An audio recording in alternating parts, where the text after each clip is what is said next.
안녕하십니까. 저는 대진고등학교에서 국어 과목을 가르치고 있는 교사 이규환이라고 합니다.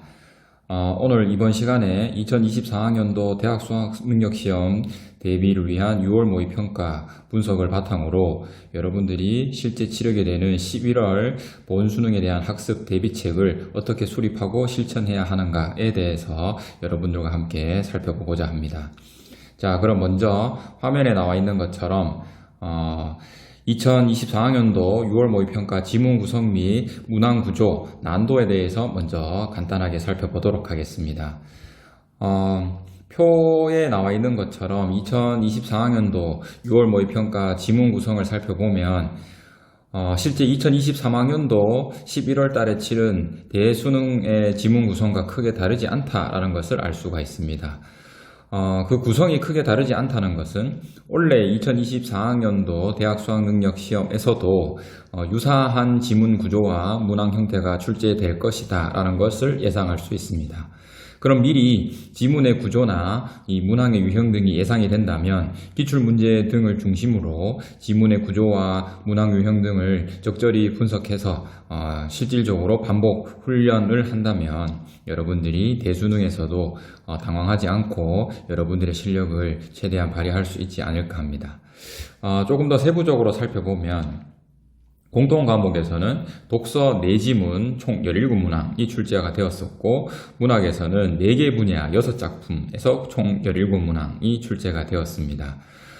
이러한 지금 지문의 구조는 조금 전에 안내했던 바와 같이 저작년 수능과 동일한 구조를 취하고 있기 때문에 앞으로 치르게 될 9월 모의평가 대수능에서도 유사한 지문 수, 그 다음에 제재 분야 이런 것들이 출제가 될 겁니다. 그럼 그러한 어떤 지문의 구조나 또는 문항의 유형 등을 중심으로 해서 여러분들이 연계교재 내용을 중점적으로 살펴본다면 대수능에 대해서도 어느 정도 큰 틀을 잡고 아마 공부를 해나가는데 매우 중요한 바탕이 되지 않을까 합니다.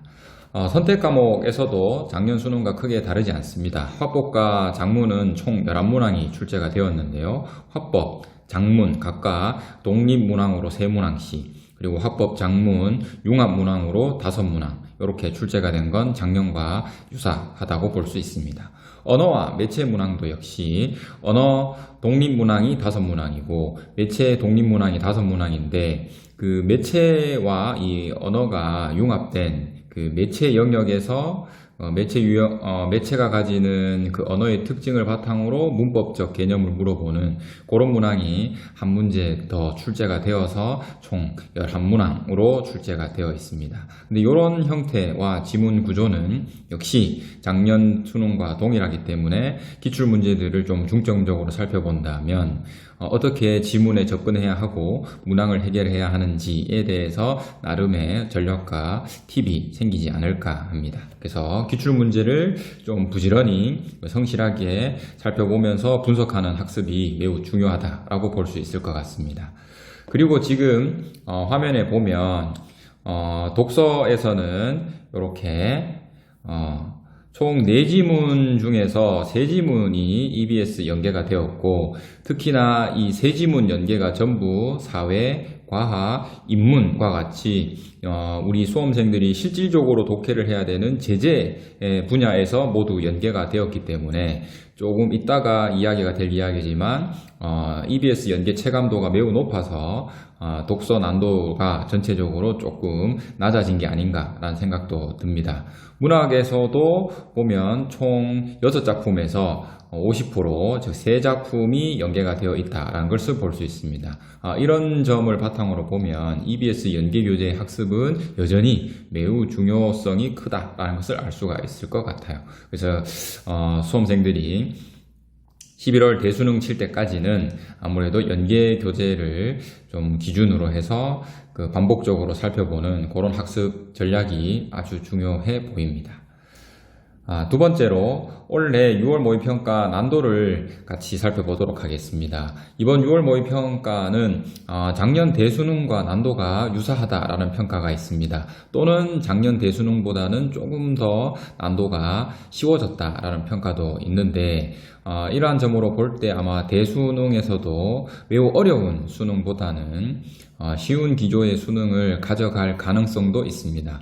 그런데 이제 6월 모의평가의 난도가 좀 낮았기 때문에 6월 모의평가보다는 9월 모의평가나 대수능에서 조금 더 변별을 주기 위해서 한두 문항 정도의 어려운 문제가 출제가 될 수는 있습니다. 이제 아마 그런 문항들이 출제가 되면 수험생들은 6월 모의평가 대비해서 상대적으로 9월 모의평가나 대수능이 조금 더 어렵다라는 느낌을 받을 수가 있거든요. 그런 경우에는 훨씬 더 이 체감적으로 어렵게 느껴져서 실제 대수능에서 본인의 실력이 다 발휘되지 못하는 경우가 있습니다. 그래서 6월 모의평가가 난도가 매우 쉽다고 해서 방심하지 말고 9월이나 대수능에서는 한두 문항 정도가 조금 더 어려운 변별을 주기 위해서 고난도의 문항이 출제가 될 수 있다라는 점을 염두에 두고 고난도 문항 해결을 위한 꾸준한 어떤 학습과 대책을 세워가지고 여러분들이 훈련 또는 연습을 지속적으로 해나가는 것이 필요하지 않나라는 생각이 듭니다.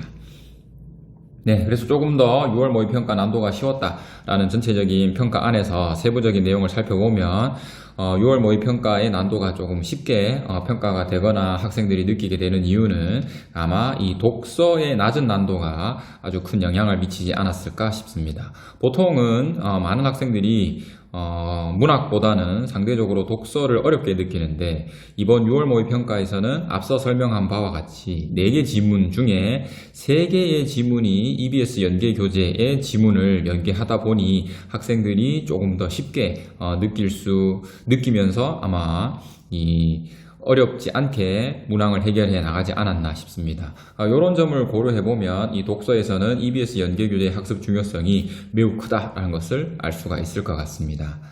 문학은 전통적으로 난도가 조금 낮아서 수험생들이 그렇게 어렵지 않게 생각하는 부분인데 이번 6월 모의평가에서는 이제 상대적으로 독서의 연계가 굉장히 높았기 때문에 이제 상대적으로 문학에서 조금 더 어렵게 느끼지 않았나 싶습니다. 근데 EBSI 홈페이지에 나와 있는 오답률 그 순위 기준을 보면 그렇다고 해서 이 문학의 오답률이 막 굉장히 높고 70%, 80% 되는 그런 문항이 있는 건 아닙니다.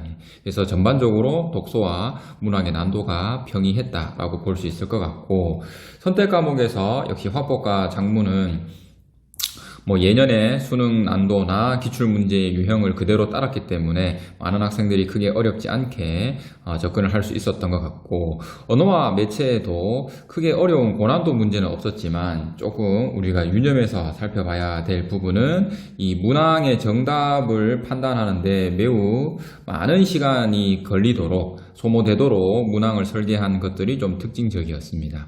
그래서 이런 부분들이 작년 수능에도 분명히 있었고 올해 6월 모의평가에도 계속 지속적으로 출제가 된다는 것은 앞으로 9월이나 11월 수능에서도 이 시간을 많이 소모하게 하는 이런 문항 유형들이 출제가 될 수 있다라는 점을 우리가 예상해 볼 때 조금 더 문법적 개념 그리고 그 문법적 지식을 복합적으로 또는 통합적으로 연결해서 이해하고 적용할 수 있는 그런 학습을 좀 이어나가야 이런 문항들을 풀 때 많은 시간을 소비하지 않고 실수도 줄여나갈 수 있지 않을까라는 생각이 듭니다. 그래서 방금 이야기했던 이런 부분들을 중점적으로 해서 언어와 매체를 선택한 학생들은 이 문법적 지식을 통합적으로 그리고 종합적으로 정리 이해하는 그런 공부들을 좀 강조해서 이어나갔으면 합니다.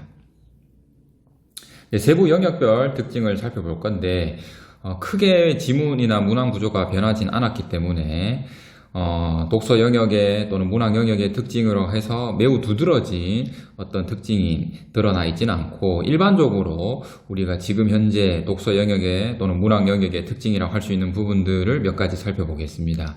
역시 이 내지문 17문항으로 출제가 되었다는 것은 이제 이 수능 체제가 바뀌고 난 이후부터 유지되고 있는 형식이라서 아마 여러분들이 치르게 되는 수능에서도 동일한 지문 구조와 지문 수가 출제가 될 것으로 보입니다.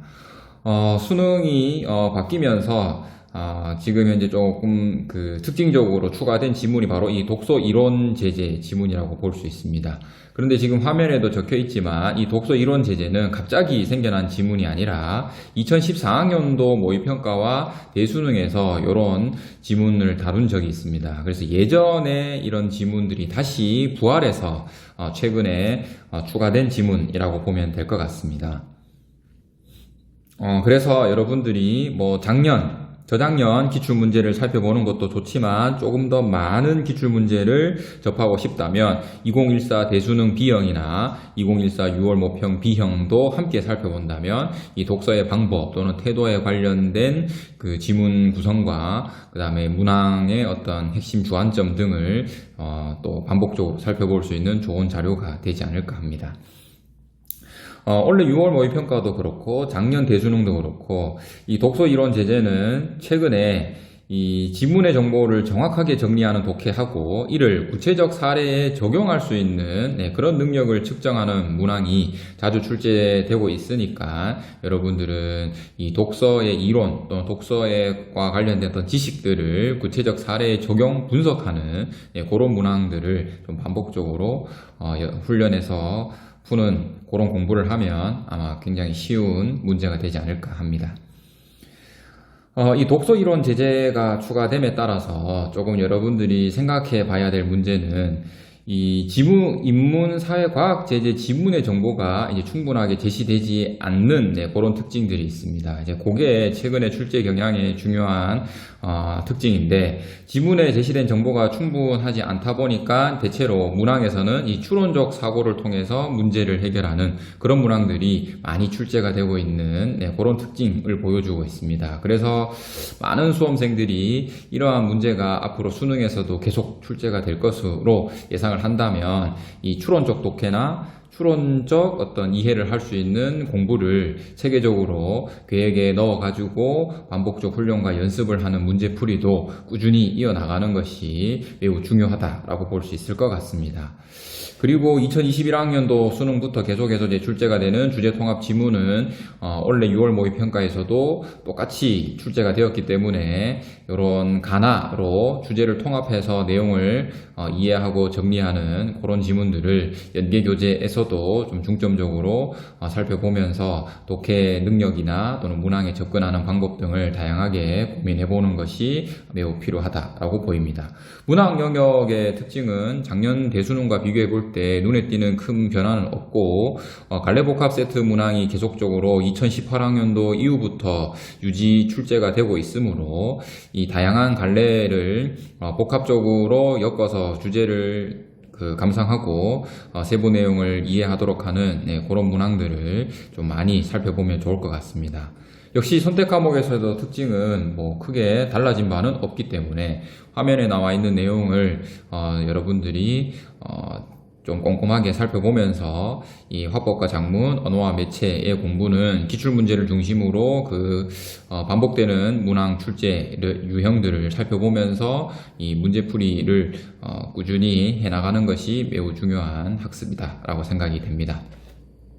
크게 변화된 어떤 지문의 구조나 새로운 문항 유형은 없지만 그래도 몇 가지 학생들이 좀 어려워했던 특징적 문항을 살펴보겠습니다. 공통 과목에서는 이 학생들이 14번 문항을 굉장히 어려워했었는데 이 14번 문항은 사실은 이 비판적 이해를 평가하는 문항입니다. 그래서 통상적으로 이 비판적 이해를 묻는 문항은 그 비판을 위한 준거를 제시하게 되는데 통상적으로 그 비판을 위한 준거는 이 보기라는 자료를 통해서 그 비판의 준거를 제시했었습니다. 즉 보기라는 형식으로 이 비판의 준거를 제시하다 보니까 아무래도 그 비판의 기준 또는 준거를 우리가 아주 짧은 내용 안에서 명확하게 판단하는 것이 가능했는데, 이번 14번 문항은 학생들이 조금 어려웠던 이유가 그 비판의 준거가 보기라는 짧은 형식이 아니라 이 가라는 나죠. 이 나라는 글 전체로 이 비판의 준거를 학생들에게 파악하도록 했기 때문에 짧은 형식에서 기준을 찾는 것보다 긴 글에서 또는 굉장히 많은 정보가 주어진 지문에서 그 비판의 준거를 정확하게 뽑아내는데 조금 시간도 많이 소요되고 그 내용을 정확하게 정리하는데 힘이 들었기 때문에 많은 학생들이 이 문항을 어려워하지 않았나라는 생각이 듭니다. 그런데 이제 문제는 최근 이제 수능 출제 경향에서 이 주제 통합 지문에서 14번과 같이 하나의 글의 어떤 주제, 중심 내용 또는 그 글에 나타난 핵심 이론을 바탕으로 다른 글에 나타나 있는 이론이나 또는 어떤 예시들을 평가 또는 비판하게 하는 이런 문항들이 출제가 될 수 있다는 점에서 이 주제 통합 지문에서 각각의 글의 핵심을 어떻게 정확하게 정리하고 또 일목요연하게 수험생들이 실제 시험 친 동안 그 내용들에 접근할 수 있도록 정리하는 것이 매우 중요한 학습이라고 볼 수 있을 것 같습니다. 그래서 그런 부분들을 좀 신경 쓰면서 이 14번 문항이 가지는 특징적인 점들을 여러분들 학습 대책을 수립할 때 반영을 했으면 좋겠습니다. 독서에서는 이런 문항을 학생들이 제일 어려워했던 것 같고, 문학에서는 이 33번 문항입니다. 33번 문항을 학생들이 좀 힘들어 했던 것 같습니다. 33번 문항은 지속적으로 출제가 되는 유형으로서 이 유형은 지금 뭐 33번의 이 현대시에만 출제된 건 아니고 고전산문, 갈래복합, 현대산문, 즉 현대소설에서도 똑같이 출제가 되는 내용입니다. 그래서 이거는 문학에서는 항상 이 보기 자료나 또는 그 외적인 그 감상의 준거를 바탕으로 해서 작품의 세부적인 내용을 파악하게 하는 이 문제가 항상 모든 갈래에서 출제가 된다라고 보고 학생들이 이 문제에 대한 대응책이나 대비책을 좀 충실히 만들어서 연습을 하는 게 필요하지 않을까 싶습니다. 단지 이제 이 33번 문제가 학생들에게 좀 많이 어렵게 느껴졌던 것은 이 지문 그 작품이죠. 이 작품의 어떤 내용을 답지의 진술로 풀어낼 때 그 답지의 진술이 굉장히 세밀하게 내용을 이해하고 파악했을 때 그 판단이 가능하도록 출제가 됐기 때문에 학생들이 좀 힘들어하지 않았나 싶은데, 이러한 어떤 최근에 그 답지의 세밀한 진술, 그 다음에 답지의 내용을 굉장히 꼼꼼하게 살펴보도록 만드는 이런 진술이 최근 수능 출제 경향에 두드러진 특징이기 때문에 학생들이 방금 짚었던 14번 문제나 33번 문제와 같이 그 답지의 세밀한 내용을 이해하도록 하는 이런 문항들을 좀 중점적으로 살펴보면서 내가 이 내용을 정확하게 이해하고 있는지, 즉 답지의 내용을 정확하게 이해해서 정오를 판단하는지를 스스로 점검하고 좀 꼼꼼하게 자신의 사고 과정을 되돌아보면서 이 문항에 대한 대비를 해나가는 것이 매우 중요하지 않나라는 생각이 듭니다. 그래서 이제 33번 문항은 이제 그런 점에서 많은 학생들이 힘들어하지 않았나 싶어서 여러분들이 다시 한 번 더 그 문항을 풀어보고, 그리고 EBS 홈페이지에서 해설하고 있는 그 해설지나 또는 해설 동영상을 바탕으로 해서 여러분들이 그 선지의 내용을 정확하게 이해했는지를 한번 비교하면서 자신의 사고 과정을 되돌아보는 것이 매우 중요하다라는 생각을 합니다. 그래서 그런 부분들을 좀 중점적으로 살펴보면 좋겠습니다. 다음 이제 선택 과목은 크게 어렵지는 않았는데 좀 특징적인 부분에서 이 41번 같은 경우에 아까 33번에서도 이야기가 됐지만 이제 답지 진수를 조금 다르게 해서 새로운 어떤 문항의 느낌을 주는 그런 특징이 있어서 41번 문항을 지금 선택 과목에서는 한번 여러분들이 눈여겨봐야 되는 문항이 아닌가 해서 여기 자료에 실어놨습니다. 그래서 여기도 보면 이 41번 문항 같은 경우에는 이 지문에 있는 어떤 내용을 답지와 연결시켜서 그 내용 일치를 통해 답을 찾는 거였는데, 통상적으로는 지문에 있는 어휘가 선택지, 즉 답지에 그대로 사용되는 경우가 통상적 출제의 경향이었습니다. 근데 이제 41번에서는 지문에 나타나 있는 단어나 어휘를 그대로 사용하지 않고 답지에서 다른 용어로 대체하면서 지문의 진술과 답지 진술을 적절하게 연결할 수 있는지까지 이 판단하는 사고 과정을 요했기 때문에 학생들이 조금 실수가 있지 않았을까라는 생각이 드는데, 역시 마찬가지로 이 진술에 대한 세밀한 내용 파악, 세밀한 판단을 최근 평가원에서는 이 수능 문제를 통해서 지속적으로 학생들에게 요구하고 있다라는 그 점을 꼼꼼하게 한번 학생 여러분들이 문제풀이를 통해서 꼭 체크를 해주었으면 합니다.